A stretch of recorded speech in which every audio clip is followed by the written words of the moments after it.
Hello everyone, welcome to MAAClub live talk series. Today we are very excited to host our dear friend Ali Vatansever. Welcome Ali. Hey, nice to meet you. Nice to have me. Today, actually, it will be very exciting subject we will discuss together with Ali. But before we go into that, I would like to shortly mention about Ali. Who is Ali Vatansever? Ali studied industrial design at Istanbul Technical University and film production at Istanbul Bilgi University. Afterwards, Rochester Institute of Technology. He is now teaching film production and XR in Media and Visual Art Department at Koç University. He is acting as a guest lecturer at Kadir Has University and Department of Radio, TV and Cinema.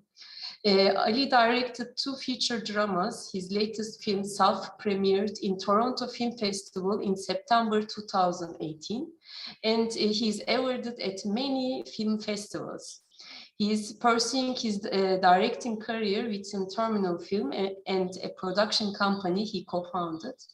He is one of the script mentors at M2 Film Lab and XR mentor at Karma Extended Realities Lab, where actually he hosts speculative design workshops that address real-world problems and by using cinematic storytelling tools. Actually, following his career, we will have several questions to Ali, but mainly today's, as a summary, the talk that he will give us while we are guiding him through our questions. We will mention about many realities: virtual reality, augmented reality, mixed reality, extended reality. And in this age, actually, where we are keen on attaching the world of reality to every new field of experience, we would be better off asking first about our nuance with reality itself. And in this introduction, several mixed realities, we will try to put this so-called technological leap and of this age into historical perspective. And we would like to welcome you again, Ali. And so I am really looking forward, because I believe that today we will really hear so many interesting things, including your career, because you have this multidisciplinary approach, the way how you experience your professional life. And related to this, my first question will come, of course, related to your career. So first you studied industrial design at Istanbul Technical University, and then you continued at Bilgi University with this cinema and TV master disciplines. Afterwards, you complete this film production master program at Rochester Institute of Technology, and you got also Fulbright scholar. So it's quite a prestigious follow-up during your whole career. So now you are actually, while you continue your feature films, you also contribute to educational activities with the mentorship you do at the Karma Reality Laboratory. And you combine their virtual reality and augmented reality technologies established, I understand, like by Koç University. So we are curious about the story behind this, your versatile personality. And can you talk about your journey for these last 20 years in 5 minutes, please? Yes, yeah, 5 minutes. I'm thrilled to be here. Thanks for inviting me. I'm also very excited. And thanks for the also lovely introduction. You pretty much covered them all. I just want to put it out there, like, so everyone can see, like, all the companies and institutions that I'm in touch with now. And in order for the rest of my talk to be better understood, I just want to address my career in the understanding of storytelling, because like when you are young, you mostly think of life as a linear thing, and you have dreams, and all you want to do is that in the future there's somewhere in life, in the next, let's say, 10 or 20 years, you just want to end up to something. It's your dream, and you just want to be a filmmaker, architect, designer, something. But we always think in a very linear matter. But when you are diving in a career, you realize, and also when you approach life through stories, you realize that it is not a linear thing, but it's a very cyclical in nature, maybe spiraling. I would rather recently thought about it as a spiraling thing. And also I can address this reflecting on storytelling, because here you can, like the audience, especially the young audience, can maybe know about this hero's journey. It's a storytelling research done by Joseph Campbell, and it is a method to approach filmmaking. And Joseph Campbell collected all those stories from all around the world and kind of combined them into monomyth. So Joseph Campbell suggests there is a one ruling structure behind all those stories that we tell. In those stories, there is an ordinary world, there is a hero, there's an ordinary world, and there's a call to adventure. And through meeting mentors, the hero crosses the threshold and enters in a special world where the hero is pretty much like incapable of doing stuff. And then through tests and all those failures, the hero learns something and transforms into a new persona, a transformed being that can take the elixir from the special world and move on to their own journey. And it's pretty much like we are growing in the world, I think. So let me put it this way: I studied design, and then I had a lot of mentors around me, and I wanted to. I had Chaplin, for example. Like through Chaplin, I was introduced to filmmaking. Like I was watching all the time Chaplin, and then I had the chance to study film.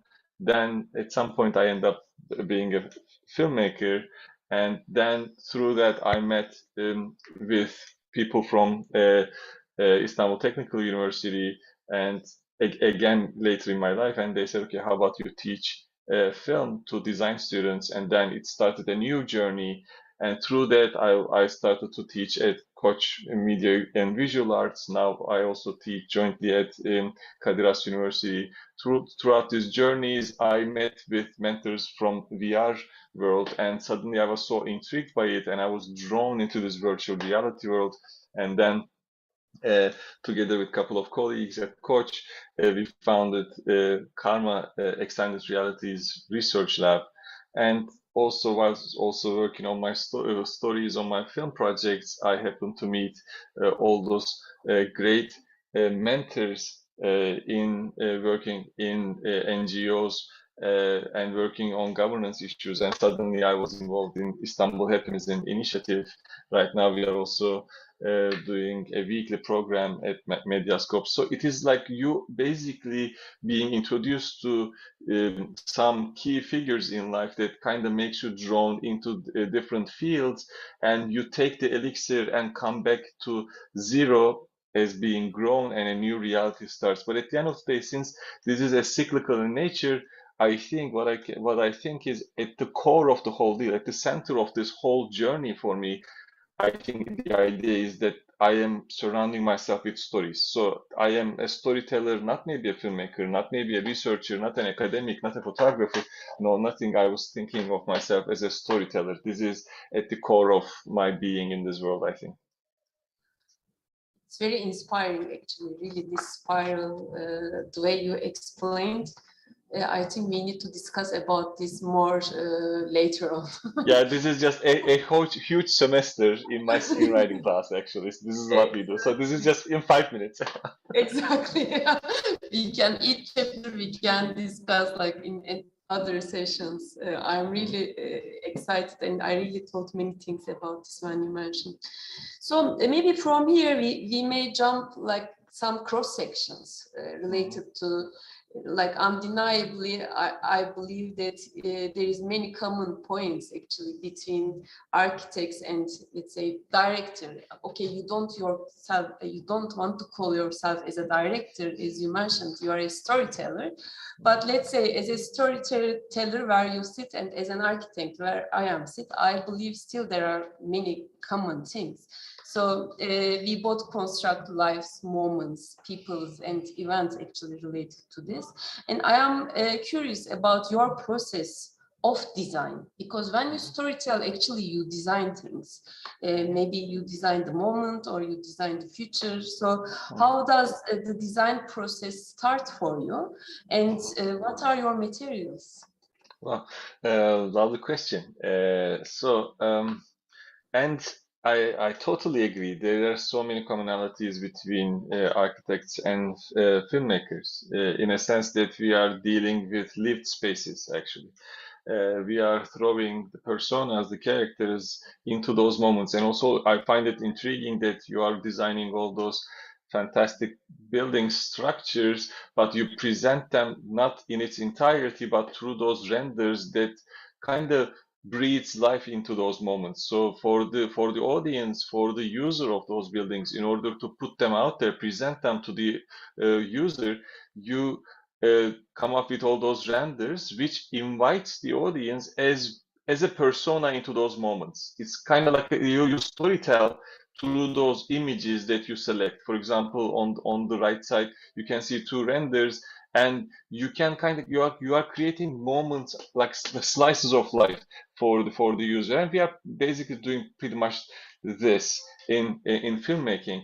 We are creating lived spaces that are not new, that are already lived, and we are kind of jumping on board with the characters in their life, in one specific moment in their life, and we go through this journey of the hero, in a sense. But I did direct two features. I'm working on the third one right now. For me, the crucial thing to start on is, of course, some ideas. But at the end of the day, it's very crucial that we immediately start to discuss about personas, the characters that lives in those spaces. And this is, I think, the most common thing that young students, design students forgot, because they are so overwhelmed with their own ideas. They tend to forget to think priorly about the user, because at the end of the day, it is for the user, for the psyche, for the action, for the events that surrounds those characters that we are coming up and kind of shaping, refining those stories. So therefore, at the early stages of the idea, I can dive in more how I'm equipping myself with all those stories. But at the end of the day, the core thing that I can say is I let myself lose in the world of those characters. I want to understand them. What are their conflicts? What are their actions? Because basically storytelling is actions over time. So when you have two actions over time, then you are automatically creating a consequentiality. You are also creating a conflict, and this is where the stories come alive. And this is where I kind of let myself kind of lose for most of the time, that I can say. And when I'm also considering picking stories, let me put it this way, my main concern is most of the time finding three levels of the story. One, a personal level. So in order for me to engage in one story, because in our case, in architecture, it might be different that you have clients, but most of the time in art house filmmaking, you don't have clients but yourself to kind of dive in and figure out what you want to tell next. So in order to pick the story that I'm involved, intrigued in, and want to pursue for 5 years of my life, I am looking for three levels. One, the personal level. What does it say? What does the theme say for my own life? What's the question there that drives me forward? And also, I can immediately reflect this on the social level. So in the case with Saf, it stems from a very personal story with my wife and myself, but there is a social level to it. So without the social level, it doesn't touch the contemporary issues. It doesn't have the zeitgeist. It doesn't carry out the spirit of the times. So therefore, in order for me to drive more into the story, I should also understand what is there for the society, for the world at large in this moment and days. And in order for it to be sustainable, I'm reflecting the story idea into the mythologies. So does it speak to the older mythologies that is with the humanity for 300,000 years? So if I can find a common ground, common root with the mythical stories, then I think I can go forward. And then the whole idea is spiraling down and finding the core idea and then moving forward. So that's how I basically think in the early stages of design process. Extremely inspirational, really. Every sentence you say. And at this moment, I was thinking, like, the way you describe it, because usually we say, like, as architects, we say we shape the buildings and then they shape us. So it's in a way related to, like, we shape the space, we shape the life, and then, you know, it shapes us also backwards. And the way you describe this personality, social aspect, and the mythical aspect, I think it's extremely interesting. So from this point, like kind of designing, starting to design your process, actually there is also, like, what I would like to take it into space idea. So normally as an architect, what excites me more during my career is actually everything starts for us with a blank, you know, white paper, and suddenly all these ideas, either using, you know, as a tool, the drawing or storytelling or all these things, it becomes reality with like three-dimensional reality in the real.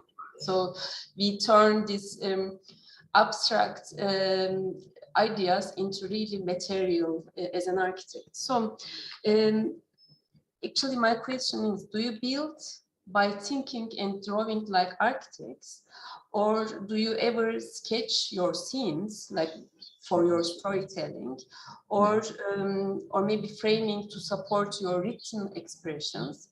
I mean, at that point where you are, what is providing depth to the frame that you made in the three dimensions? What is it for you? That's a very good question. I think it's a very good follow-up question on where we started to discuss. There are things that are limiting, and there are things that are expanding our understanding of the world building of our stories. So in our case, and like you left off, I think you are shaping the building, then the building shapes you back. Is I think there is something that is limiting with the paper. There is something limiting with all those computers, photography, whatever you do. There is something limiting to that, and I think there's something like a sculpture does that we do. Like, you left yourself in that space and you shape it together, you know, like this building shapes you back. So therefore we should always, like, for me especially, like when I start a project, so I'm mostly leaving myself to the characters, to the locations. I visit them, I take photos. I'm terrible sketcher, therefore I don't sketch, but I take notes, which I don't almost never read back. I'm a terrible note taker also, but the idea is basically losing yourself in the world of the character and in the story. Through losing, I think at some point you arrive at a thing which is very unique, very strange, very uncanny, and then you reflect back, and I think everything comes together really well. But of course, doing that, like I leave some space for also drawing away from the spaces and be at my computer in this reserved space. I just type, and which is kind of very freeing also. And then you go back and think in the spaces. And most of the time I take photos of those locations after I found those places. And on the left, you can see all those initial photos that I took almost one or 2 years before we started even shooting stuff. And these on the right side, you can see the photos from the images from the film. So when you are searching, you are basically putting all those imagery already in your bag. But it may be also a little bit limiting in a sense that it should not be forcing us to use those frames, because I think you should also the young designers should think about everything in 3D, like being in that space. So these are just frames into a world which while shooting you can freely discover other angles, you know, like it should not be forcing you to think from a 2D world, because that connects me really well to the XR world, because in XR there is no camera. Of course there is a camera, but it's 360. There is not a specific frame. So if you are limiting yourself to a specific frame, then I think we are at some point losing the connection to the design at large, because there is a reality there that you should not limit to the frame. Of course, there's a good thing to limit it to the frame, but it should not be too limiting. Besides all those stuff, of course, like I'm using, tools like mind mapping software, like Mindomo, really basic stuff on Miro is a great tool. We are not only using on filmmaking, but also using in our design processes and research-based works. I'm also using Evernote as a really quick and dirty way of taking notes. But other than that, I don't sketch much. I find it a little bit. I also don't storyboard, for example. Even though I teach storyboarding to students, I felt that it's kind of limiting for me, because I would rather. I like the feel of panic when you are on the location shooting and you suddenly feel like, okay, let's work with the actors and then figure out where to put the camera. I think there's some charm that you cannot figure out on your desk, on the set. So when you are there and through that panic, you find, I think, the correct tone and the placement of the camera. So this is how I think, actually. So the moment you are in it creates kind of the final touch for you. And also these are, for example, from the SketchUp software, like through the principal photography. As soon as the art directors are involved, I ask them to basically draw those spaces in SketchUp, so I can basically put my camera in, like you can adjust the view angles, and then you begin to discuss about where to position the camera, whether all those objects that goes into the image will be for the favor or against the favor of the story. So we can kind of come up with fruitful discussions without even fixing where the camera should be. But through those discussions, some specific angles emerge, I can say. Extremely interesting, again.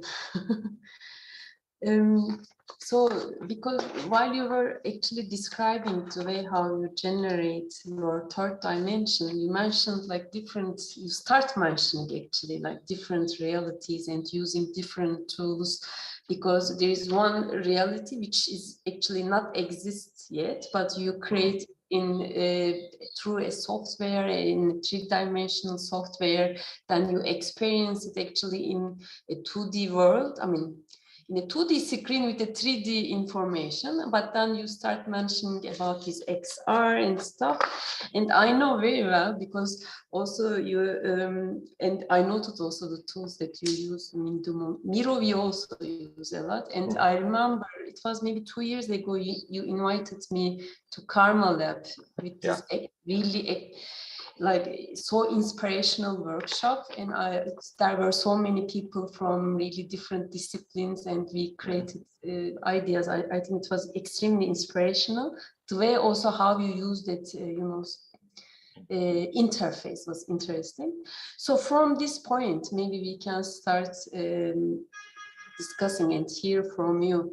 So there are many different concepts of reality. They have been discussed, and so the question is, how many realities are there really? That's a really lovely question. I think, of course, everything starts with maybe showing the matrix, because I think the Morpheus has the answer to that. Let's listen to it. Yeah. This isn't real. What is real? How do you define real? If you're talking about what you can feel, what you can smell, what you can taste and see, then real is simply electrical signals interpreted by your brain. This is the world that you know. The world as it was at the end of the 20th century. It exists now only as part of a neural interactive simulation that we call the Matrix. Yes, and I think it's such a lovely intro, quick and dirty intro by Morpheus into the subject. Of course, in this case, we are talking about virtual reality, augmented reality, all those extended realities that goes into the discussion. Also, that connects to the idea of simulation, because like at this day and age, there are a lot of research going on about whether the world we live in is actually a simulation itself. So there are so many questions that are out there, both philosophically and also technologically. But the way that Morpheus describes it in the Matrix is like in this very own reality, like the reality is being shaped through our senses, and through the senses we get some input, and that input kind of creates a consciousness, and that consciousness turns into actions that feeds into the reality, us into the reality, and vice versa. And when we think about all those virtuality, in a sense, it's pretty much the same thing, but there is only input and output devices. There is a glass, there's a headset that you put in front of you, and then you have some input devices like there are gloves. Right now, you don't need even joysticks. You can just use your own hands as input devices. So at the end of the day, it's pretty much the same structure, same mentality, with just some technology attached in our case. And right now, we can even address those five senses with different research in different fields. And at some point, these all connect into the very discussion of whether the real reality is a simulation in and of itself. And I think at this moment, it's important that we should begin to address our reality as real reality, because we are talking about so much reality right now in our field. We tend to reflect on the reality as real reality, and you can see in the scope of reality virtuality continuum, I think the real reality is diminishing, right? Like it's on the very left right now. We have okay, let's reflect on the other end of the discussion. Virtual reality is a reality where we are fully immersed into digital environment. So everything that we are immersed with is digital. In the other side of the scope, we have real reality where everything is real and physical, that we can hold and touch. And in the real reality, there is a low immersion. We don't feel very much immersed. We can discuss this why I'm saying low immersion. But in the virtual reality part, there's a high immersion. And in the middle ground, we have augmented reality and mixed reality. Augmented reality is we have some technological digital elements which are added onto the real life that augments the reality itself. For example, all our cell phones, Instagram.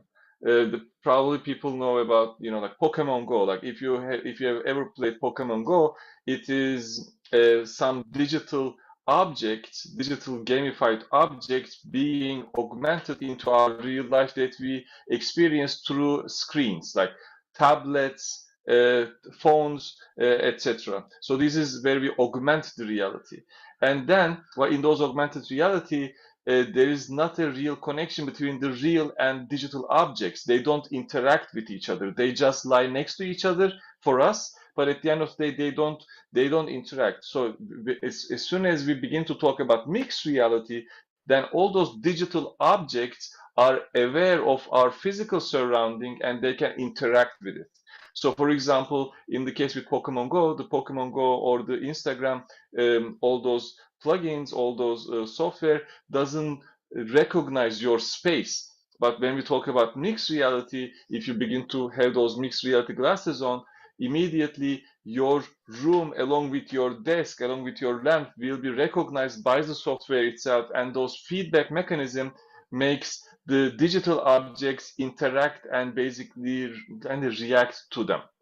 And on the far and right side of the spectrum, we have virtual reality. In this case, we are basically totally immersed with digital environment. So since there are so many realities involved, we most of the time say that we use the umbrella term of XR these days. So this is all our struggle as human beings to digitally enhance our real world, our real environment with all those technological tools. This is the whole XR world.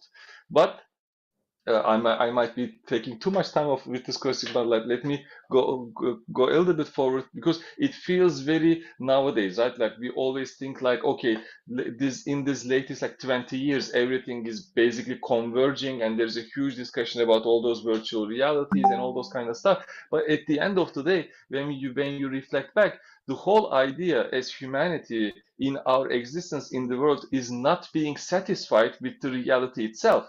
There is a reality, there is a physical surrounding which we are not happy with most of the time, and we reflect. This is how we create, how we respond to the physical world around us. These are some drawings from 30,000 years ago inside caves done by humans, and that basically depicts a scene of a hunt. When the fire flickers, you see those characters in motion actually. Or when you look at the Sistine Chapel, basically we are not happy with the limited information that the spaces give us, and we add all those extra layers that we augment our life already with physical thingies. Or let's say in theater, Pepper's Ghost, it's a basic trick, illusion that we create that makes a character on stage interact with a ghost. And it's very basic mechanism, but the driving force is the stories that we are willing to tell, which expand our real life, because we are dissatisfied with what the reality is giving us back. And you can see it in the films. This is still analog world. The world wasn't digital at 1977 when we had the first Star Wars out there. But after all those digital turn, right now within this latest, like let's say 30 years, right now we are fully digital, and we can create all those digital worlds easily. And but when you reflect back all those, and there's a great researcher called Lev Manovich. He's really like has great research on new media, and he says that we were always categorically approaching all those old designers, like that we are talking of them as architects, painters, like theater actors. But like when you reflect back to the digital age, I think no matter where you're born and when you live, you are basically you are information designers. So you are dealing with new information, and you are designing them in your own field. So right now, thanks to all those technological advancement, we can create almost real feeling, simulated digital environments that kind of helps us to enhance the very way that we are living in this world. But at the end of the day, even though the physical reality is diminishing day to day, which does not mean that we are losing the reality, but it gets richer. At this day and age, the number of people who run marathon has never been this much in the whole entirety of the planet.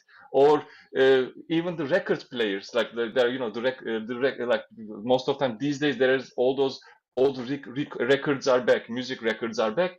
Nowhere in the history people bought so much records. Or like taking cooking lessons.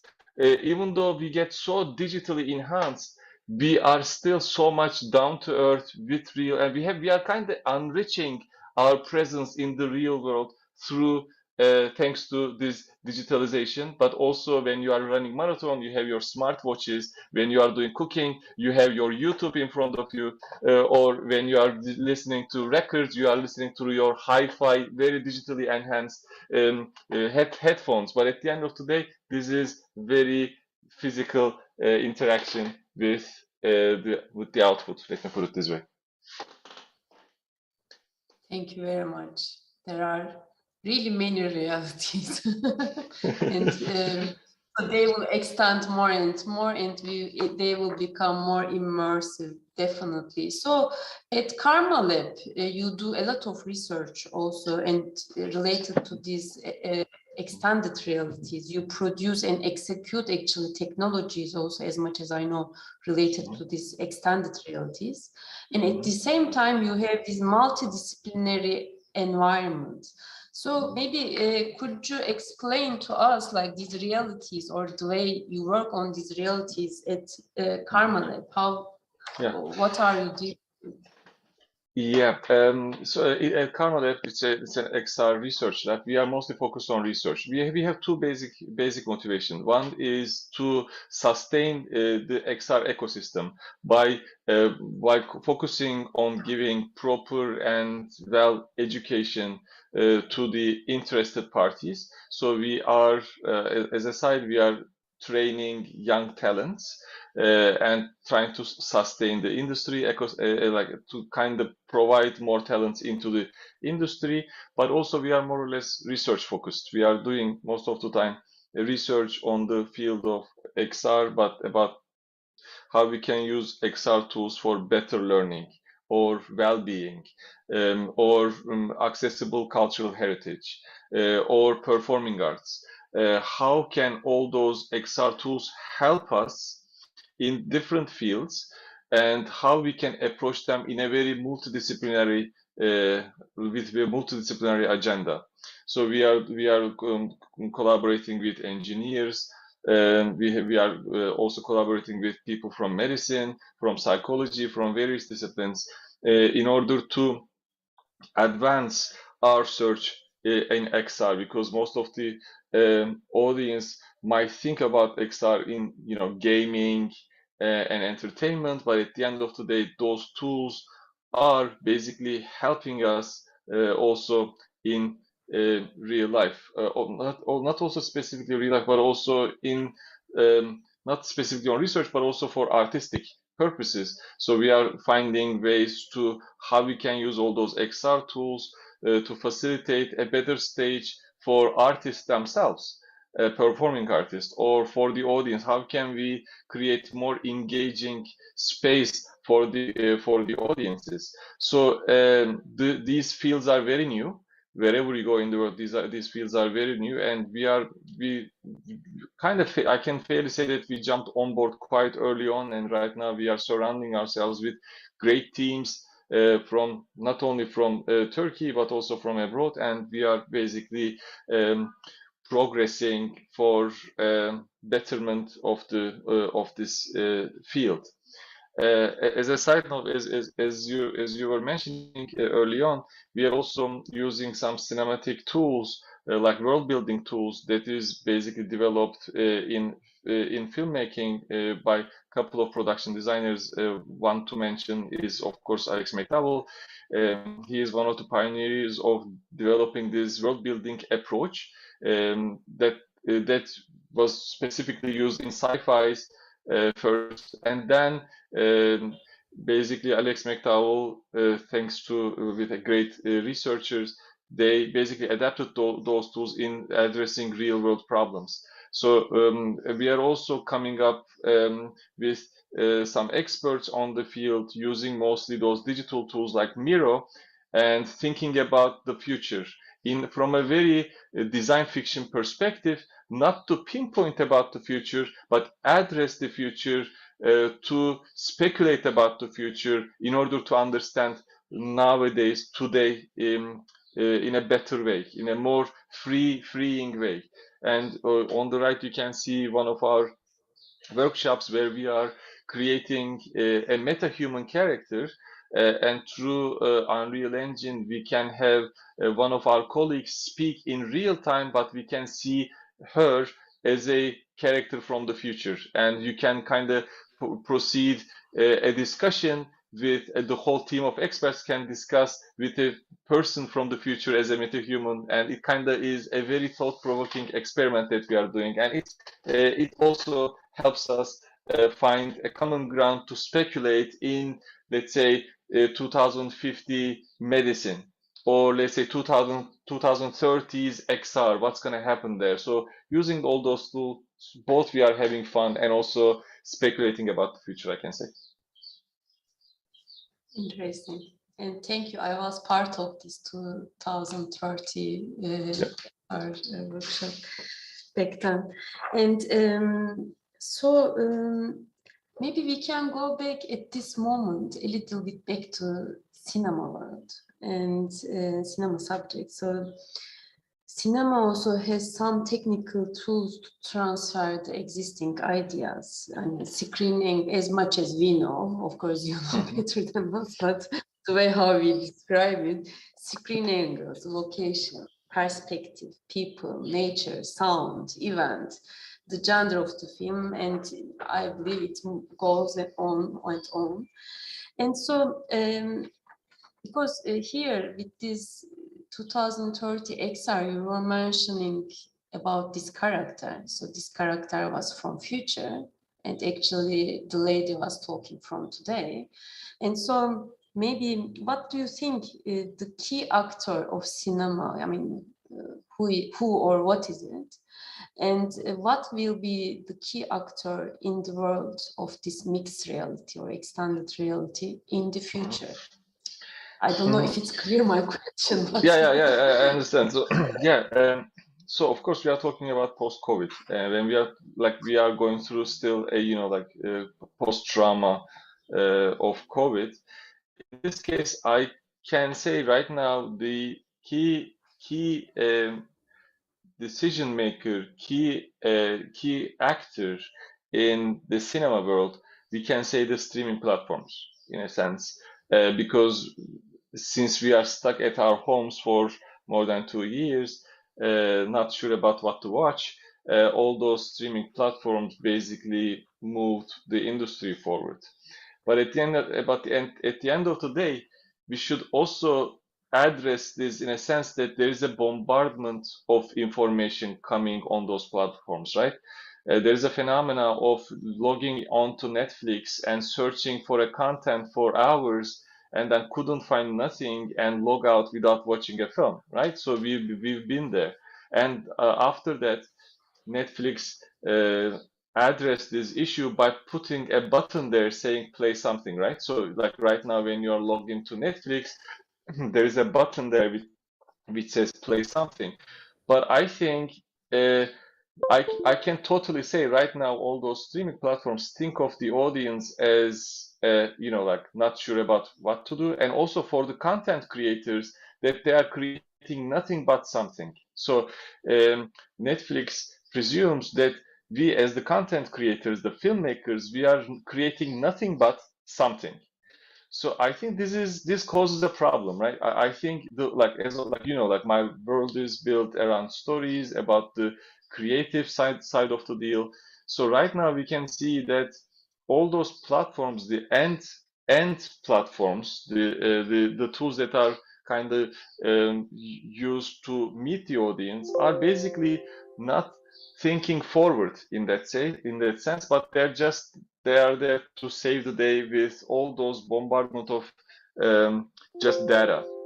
But I think those platforms won't be the key decision makers of the future, because they are thinking of just the creative side of the content as just something, nothing worthy. So I think at some point, I don't know who the key decision maker, the key actor will be in cinema in the future, but I think it won't be streaming platforms. But I can say for the mixed reality that gaming engines will be the key actor in the future. I think also maybe for the cinema world also, because right now, thanks to all those gaming engines, we can almost real time, collaboratively, synchronously render images 360-degree. So we are almost there with all those gaming engines to create a real sensing location, space, and characters. On the top, you can see MetaHuman plugin, which can help you within minutes create great real-looking characters. On the left side, this is a Japan train station, totally computer generated on Unreal Engine 5, which I showed it to my wife. She thought that it was real. It was totally real. And it was crazy. So, and also it helps us to get rid of, let's say, all those green screen, all those technological stuff that kind of gives us a burden and we lose time, and it kind of gives us a very linear way of workflows. All those old school tools will be diminished soon, thanks to all those advancements in XR and all those gaming engines that we needed to kind of create all those great real-time rendered images on XR. Right now, Unreal Engine 5 is about to be released, and I think in the upcoming years, like we will be, I'm definite that we can have real-looking atmosphere done in real time, collaboratively, non-linearly, with small teams, without too much budget. So I think those gaming engines, maybe I can also drop the name Unity and Unreal Engine. So I think they'll be the key actors in all those creative industries. I'm excited about this, definitely, because also as architects, we have started slowly using this Unreal Engine, and we also start to discover the potentials of this, and to see like the really intersection between, you know, the film sector and also architecture. I think we will generate together really interesting stuff. It's great because like we started off by saying you need renders to convince the clients, but right now, thanks to Unreal Engine, you can have the user, the client, experience those spaces, those designed spaces, real time with a goggle, right? They can walk freely in and they can be there without even spending a dime for the construction, right? So thanks to gaming engines, I think we can do it, and it will be better off in a couple of years. Exactly. From here, I will jump a little bit something in a way interesting and more like okay, my question comes. So as you say, like we try to make sense actually also of this mixed reality with environmental inputs or perception as the place where the experience begin to mix between physical and digital realities. And in the films you produce until now, you deal with a lot of social switches, and you also explained like your materials are like the people, the social impacts, and like also like different stuff. So maybe it's not right to describe them as social events, but maybe you offer a social empathy also to the audience. Like the way how also you describe this gaming, how can I combine it together? But you know, to also for these tools, I mean, these tools actually will allow us or clients or, you know, the visitors, anyone, it will become immersive and you invite them. But you already do this in your films, even though you lose maybe today's with the old technique tools, you managed actually to create this social empathy. At least I felt it really deeply and I was part of it. So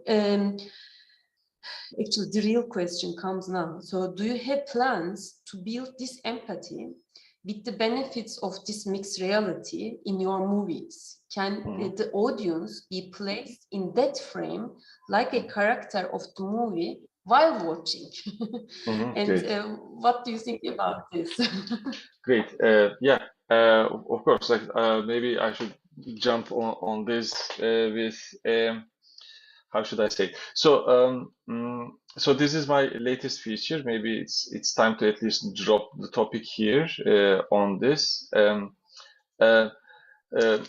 You know, like, as I started off saying that I don't differentiate in the different fields that I'm working on. I don't feel like I don't know where my research on storytelling in filmmaking ends and where my research on my struggle on virtual reality storytelling starts. I'm kind of all out there just trying to use all those tools to tell better stories. So for me, they are just different tools. And I don't differentiate. I can mix them, use them together. But one thing is there are like these are, and also when we're talking about VR, couple of my filmmaker friends get kind of sad about see if like as if we are trying to replace good old storytelling in filmmaking with virtual reality storytelling. They are two different fields.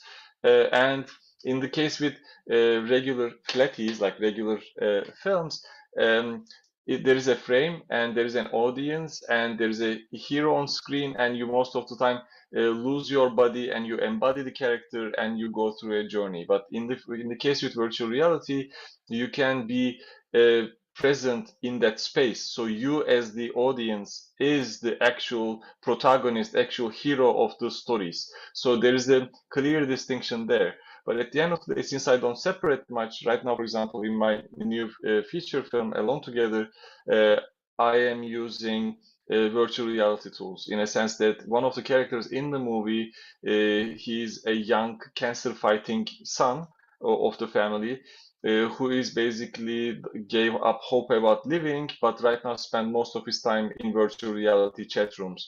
So I think because I'm constantly talking about virtual reality, it kind of emerges as a topic in my film. And also the thing with virtual reality storytelling is, for example, right now you can, thanks to a couple of plugins, you can import a camera into virtual reality chat rooms and shoot like a regular film. So there are some documentaries that are shot inside virtual reality, like regular documentaries. So, for example, that tool I want to explore in my regular feature filmmaking, because one of the character is heavily using virtual reality. So that kind of gives me a window to explore in regular classical way of filmmaking, to explore the new and emerging technologies.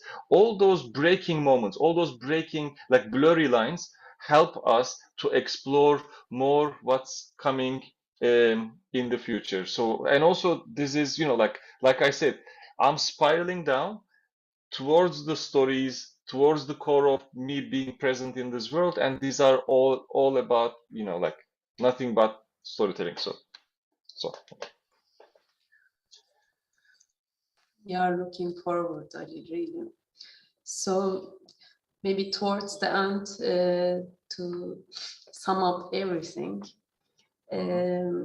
actually, you also mentioned during this discussion, while evaluating the post of 2020, like for me, it's, you know, where the pandemic starts, but actually I don't want to really call it, but since 2020, we try to get used to hybridization of the digital world, as you say, also with the physical reality. And I think we should accept the timeless possibility that we see our change and transformation. In that sense, when we invited you, we were actually really wondering, and the way how you are provocating the future in this period, when we try to create different visions and develop the alternative perspectives, rather than predicting the future correctly.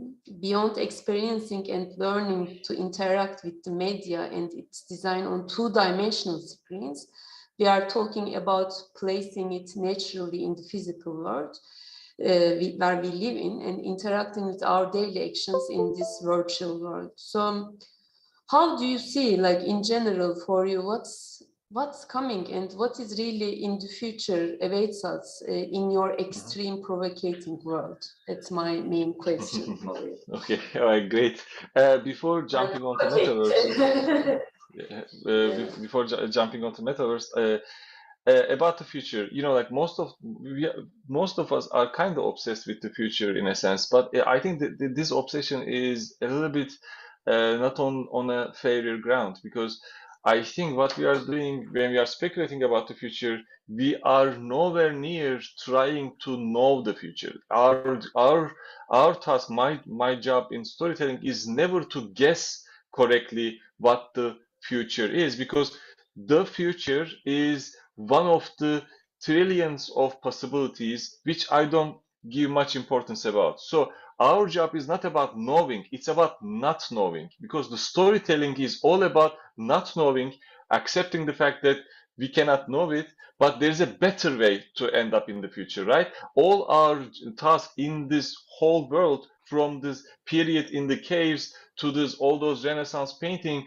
we had an idea about the future. We had some driving force in us about the future, about the next best thing, about this unknowability of the future that came up from us like telling some greater stories. So therefore, our task is never about guessing it. So when we are speculating, it's just fun not to know it. That is what is driving the humanity forward in my case. But when we are speculating now about the future and talking about the XR technologies, we are standing at a precipice where all those technology that we have available to the end user can successfully create a physically persistent virtual space. So, for example, you've been playing Mario, right? Like Mario's or all those games that you've been playing, like all those spaces that you are designing. At some point, they are separate elements, right? As soon as you stop those games, you have all those points, all those rewarded points in the game, but you cannot use them, right? Because it's just something in the past. It doesn't connect with all those alternative spaces, virtual spaces that is open to humanity, right? But right now, all those virtualities right now can speak to each other. So whenever you have your own avatar, it will be persistent in different platforms. You can have your own avatar in this world of, let's say, Facebook, or you can go out in this app where you can take the same avatar, take your points from this specific game, and continue to build upon there. So all those physically persistent virtual space will help us come up with a metaverse, kind of like a mirror world, more like kind of digital presence for ourselves that is there for good. So right now, it goes hand in hand with our physical being that we can enjoy, that will open up new possibilities for us. So I think whatever we discuss right now, of course, the metaverse is the most hype word these days. I think there's going to be too much hype for this upcoming couple of years, but it will pass and the technology will hit us back, and at some point in, let's say, in the 10 years incoming, we will have our own avatars that we can virtually set free in other parts of the world. We can go to vacations here and there, meet with friends virtually, work wherever we want, earn our money in digital world with all those, blockchain technologies. So all these convergence of all this capacity, technological capacity of the humanity will create an advanced world for us for better stories to come, that I can say. Okay. Not to know, I took the note as not to know, like really. Yeah. That's the part. I think it's really important what you provocate here, and I think it's the source of really to move on and to really generate all these connected world all together. It's really interesting. So, Ali, it was my questions are done actually for today, but I would like to know, I would like to ask the team if there are questions coming from them or from the audience. If not, I will have also additional personal question to you, but let's first ask them. But they might be shy right now after your. Yeah, of course. The first question is always tough, always tough. But this not knowing is quite important because in your job, also in my line of work, most of the time the client or like the audience want some answers. Like they want you to know, right? But at the end of the day, I think the whole exploration, the creativity starts where you can say freely that you don't know, and Exactly. it's so freeing to admit that you don't know, and also I try to do it most of the time to kind of provoke the client or me myself or my team, just okay, like I have no clue, let's together discuss the possibilities, and that is very freeing. Yes, definitely. So any questions? No, not yet. No question. Okay, maybe I ask my question. It's very easy one. Do you have an avatar? Can you show us? I have an avatar. I have an avatar. I have different Only avatars. one avatar, or do you have many avatars? Maybe that's So depending on different, for example, so the problem with the avatars are all of us have an avatar in Facebook. A profile picture is your avatar. Or for example, if you've played V, you have an avatar, right? Like you select your character to start with. At every game, at the initial stages of every game, in order to create this human interaction with your hero, in order to kind of create a bond, all those platforms ask you to have an avatar. For example, in this XR world, right now, instead of Zoom, I try to use Special, a software called Special, which is a totally digital virtual tool to collaborate online, to meet people online. It's special, and if people click on the QR code, they can also join me in that special world. And I have designed my, actually it's so easy because you take your photo and it is automatically mapped into the character. And when you log in, you see my face there with an attached body. And when you are using, for example, your camera in your virtual talks, as soon as you begin to move your hands, it automatically understands that you are moving your hands and also moves your digital avatar's hands. So when you talk, your digital avatar's hands and feet are also moving. But also most of the time for my Instagram, or if I stop my video, I think you will see my avatar. So I stop my video for sure. So this is my avatar. This is actually from very early on times, my analog avatar. This is when I was visiting Croatia when I was like 20 years old. I saw this street artist who was looking at you and cutting your profile with a scissors on a paper. So he looked at me and he cut my profile. And he gave it to me like under 5 minutes, and I scanned it, and since then I'm using it as my avatar. So this is all our like avatars are basically our representations in digital world.